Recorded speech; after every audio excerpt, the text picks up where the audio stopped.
So, good day mga sir. So, may hawak ako ngayong PCP na unit. So, bali, actually talaga matagal na to sa akin. Binuo ko to parts by parts. Ang pinakamatagal na sa akin dito, itong tank. I think nabili ko pa to is 2023 pa. Tank lang muna talaga kasi wala tayong budget eh. Kasi iniisip ko kung bibili ako ng CO2, then papa-convert ako, mas magastos. So ginawa ko talaga, pinag-ipunan ko na lang. Bumili ako, tangke muna talaga. Sabi ko, balang araw makakabuo rin talaga ako. So ito ang pinakauna ko, 2023 pa, tank lang muna. So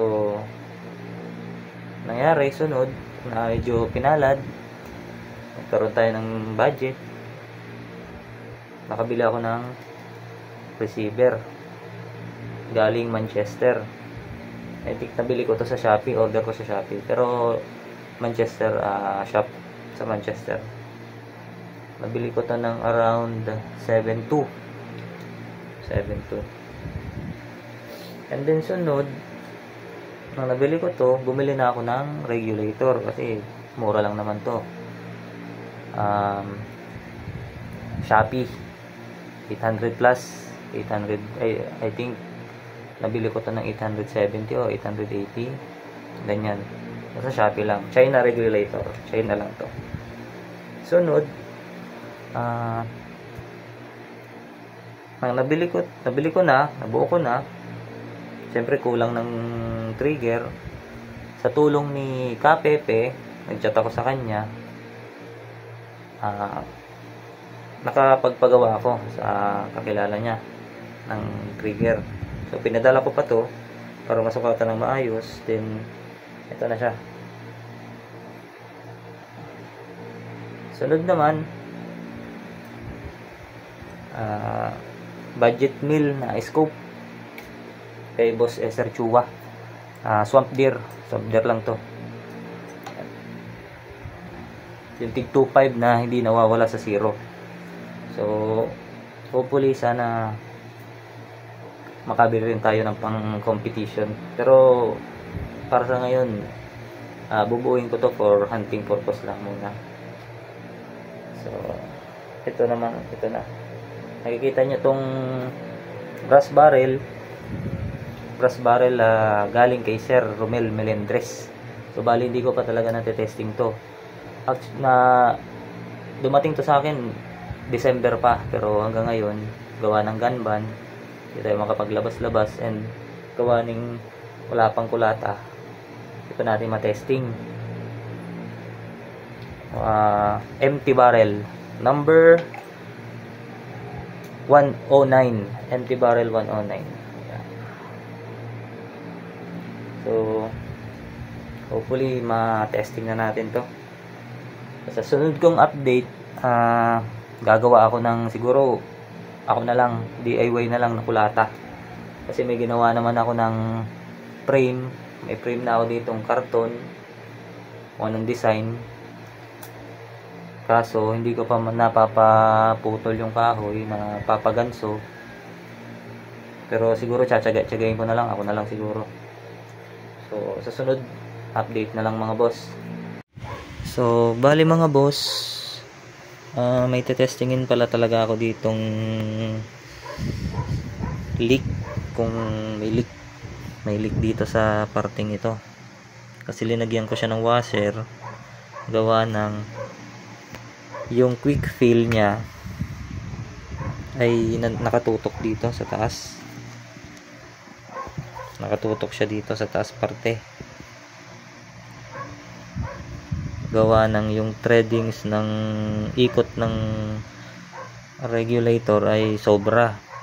So dito siya nakatutok sa taas. Ngayon, ginawa ko dati sa awang na ito, sa awang ng regulator na ito, yung isa nitong washer nandito. Okay naman sana siya. Kaso binago ko, gawa ng medyo mahirap talaga siyang idukot kasi bumabangga dito yung female na ano na quick fill ng bomba. Kaya naisipan ko dalawang washer dito. Sabi ko baka okay naman kasi meron naman siyang o-ring sa loob. Pero itatry natin. Ngayon bubombahan ko siya, kakargahan ko ng kahit 1000 PSI. Testingin ko kung may leak. Bababad natin sa tubig. So sa mga veterans dyan, kasi ako actually baguhan lang talaga, okay ba to? Paki-comment na lang kung okay ba to. Nalalagay ako dito ng washer kasi sa tingin ko hindi naman siya maglilik gawa ng may o-ring nga rin. So testingin ko na lang talaga para makita natin. So bobombahan ko muna, tatanggalin ko to in scope, bobombahan ko kung goods. So sige, mamaya na lang mga bossing ko. Hiningal ako. So may karga na siya 1000. Tanggalin ko muna siguro tong trigger, then ilublob ko, testingin ko kung naglilik to, may washer.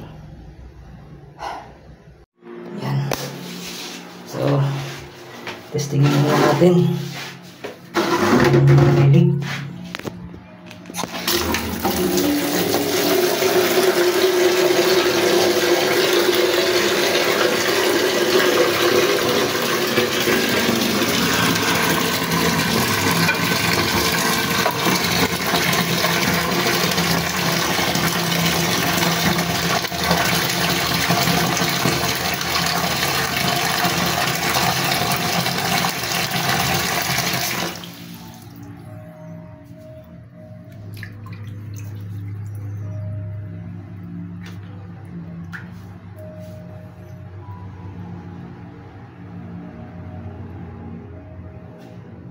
Yun, may leak, pero ang leak niya siguro dito sa ano,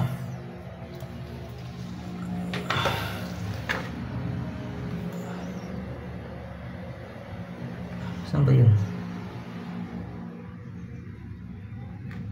Wala siguro.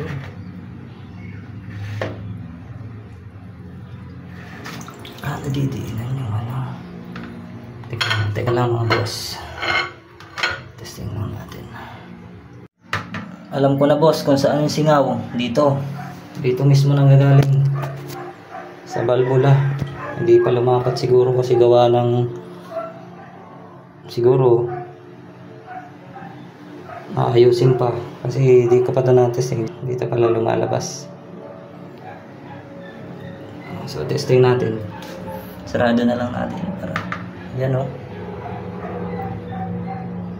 malakas ang singaw. So ayusin ko na lang to, bagay di pa naman matitesting eh. So yun lang mga boss, at least dito walang singaw dito sa may washer. Okay na to, pwede na sa akin to. Nandito sa gilid yung ano, quick fill. So mga boss, nagkulong ako sa kwarto. Yan o, natatakpan ko na lang ng unan. So tetestingin natin yung putok nya. Yeah. Oh my god. Yun, hindi naman pala masyado malakas. Yun.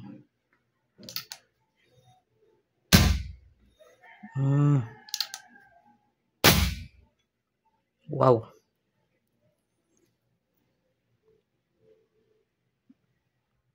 Nasa 1,000, kulang naman yung hangin kasi niyan eh. Ilan lang hangin yan eh. Wala na sa 500 na lang.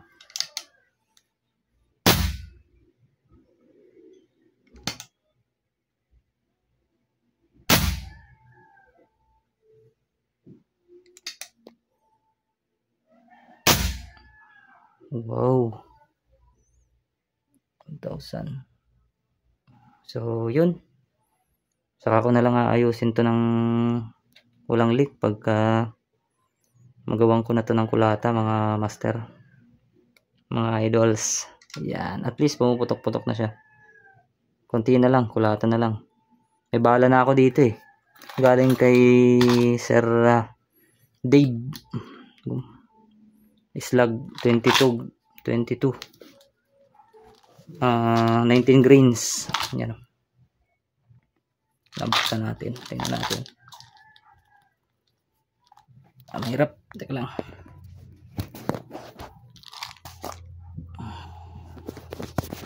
Yan mga bossing. Oh. Kasyang-kasya to mga bossing dito sa ano. Sa barrel natin. Hirap mag-video mga boss. Pasensya na. Yan o. Alam. Pumasok. Yan o. Yan o. Di mag-focus. Yan o. Oh. Yan na. So, matetesting ko din yan. Pa-update ko rin si Sir Dave yan. So, yan na. Pwede na siya. Ayusin na lang yung leak. Yung siguro yung balbula niya dito. Leak. Okay. Thank you. So, sa mga hindi pa pala nakapag-subscribe na bagong kaibigan dyan, mga hunters, pa-subscribe naman ako dyan. Thank you.